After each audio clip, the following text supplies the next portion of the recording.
আসসালামু আলাইকুম, কেমন আছেন সবাই? নতুন আরেকটা ভিডিওতে আপনাদের সবাইকে স্বাগত। আমরা যারা গার্মেন্টসে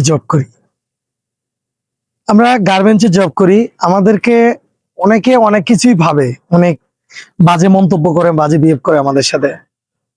আসলে ভাই, আমরা যারা গার্মেন্টসে জব করি, আমরা কিন্তু পেটের দায়ী করি। হ্যাঁ, কোনো কাজকে ছোট হিসেবে দেখেন না। অনেকে অনেকভাবেই মন্তব্য করে যে গার্মেন্টসে চাকরি করে। আসলে গার্মেন্টসের চাকরি ভাই, জানেন যে বাংলাদেশের অর্থনীতির সবচাইতে শক্তিশালী হাতিয়ার হচ্ছে গার্মেন্টস শিল্প। এই গার্মেন্টস প্রতিষ্ঠান, এই গার্মেন্টস প্রতিষ্ঠান দিয়ে বাংলাদেশের 98% সচ্ছল রাখে এই গার্মেন্টস শিল্প কারখানা। অতএব গার্মেন্টস কে নিয়ে কখনো অবহেলা করেন না ভাই। গার্মেন্টস আসুন না, দেখুন গার্মেন্টসের অবস্থাটা। একটা চাকরি নিয়ে দেখান, আপনার পায়ের জুতা 3 জোড়া ক্ষয় হয়ে যাবে, অথচ আপনার গার্মেন্টসের চাকরি হবে না। গার্মেন্টসের চাকরিটাকে এত অবহেলা করিয়েন না, এত কি বলে ওটাকে সহজ মনে করিয়েন না।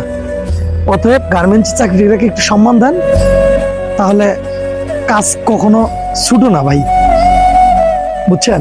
আপনি যে কাজ করেন সেই কাজকেও আমরা সম্মান করি। আমরা যারা গার্মেন্টসে জব করি, আমাদেরকেও একটু সম্মান দেন ভাই। আমরা তো চুরি করি না, ডাকাতি করি না, আমরা কর্ম করে খাই।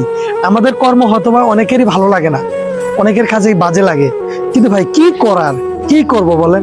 পারি না রিক্সা চালাইতে, পারি না ধান লাগাইতে।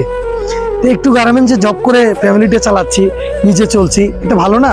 মানুষের মাথায় তো বাড়িয়ে দিচ্ছি না, মানুষের পকেট মেরে খাচ্ছি না তো। আমরা তো গার্মেন্টসে চাকরি করি, এতটুকুই বলি যে আমরা গার্মেন্টসে চাকরি করি, আমাদের একটা কর্মসংস্থান আছে।